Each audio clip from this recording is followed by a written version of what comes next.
বন্ধুরা, কি দেখছেন এটা? হুম, এত বড় একটা ট্রাক আমাদের বাড়ির সামনের গলিতে।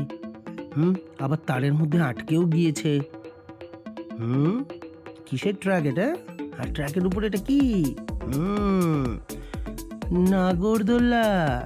কারণ আর কিছুদিনের মধ্যেই আমাদের পাকুয়াহাটের সর্বশ্রেষ্ঠ অনুষ্ঠান গোবরাকুড়ি বাউল উৎসব শুরু হতে চলেছে। আর তার জন্যই বাউল উৎসবে সমস্ত রকমের নাগরদোলনা ব্রেক ডান্সের গাড়িগুলো প্রবেশ করছে আমাদের বাড়ির সামনে দিয়ে। আর সেটাই দেখতে পাচ্ছেন। এখন হচ্ছে রাত 12টার কাছাকাছি। দেখতেই পাচ্ছেন এত রাত্রেবেলায় গাড়িগুলো কিভাবে প্রবেশ করছে এই ঠান্ডার মধ্যে। ওরে বাবারে, সত্যি এটা ভীষণই চ্যালেঞ্জিং কিন্তু।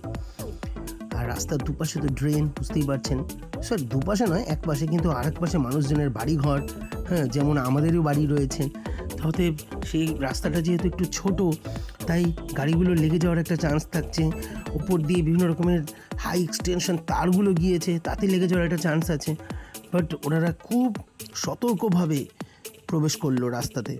এই যে দেখতেই পাচ্ছেন কীভাবে প্রবেশ করছে গাড়িগুলো, প্রত্যেক ট্র্যাকের পর এক ট্র্যাক। আর এখন চলছে, ট্রাক ঢুকছে এই মুহূর্তে। এটা হচ্ছে ব্রেক ডান্সের গাড়ি। একটু আগেই কিন্তু আমরা দেখতে পেলাম নাগরদোলার গাড়ি ঢুকলো, এবার ব্রেক ডান্সের গাড়িও ঢুকছে। ব্যাস, আমরা তো ভীষণই এক্সাইটেড। কি আপনারা বন্ধুরা এক্সাইটেড তো? তাছাড়া পাকুয়াহাটের বামুনগোলা ব্লকে যাদের বাড়ি, বা হবিপুর ব্লক, গাজল ব্লক, তারা তো আসছেনই, বা মালদা জেলার বিভিন্ন প্রান্ত থেকে মানুষরা কিন্তু আসবে বাউল উৎসবে। শুরু হতে চলেছে পৌষ সংক্রান্তির থেকে বাউল উৎসব, আগামী 13 দিন অবধি।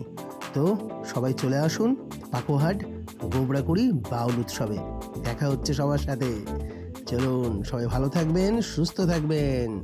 শুভরাত্রি।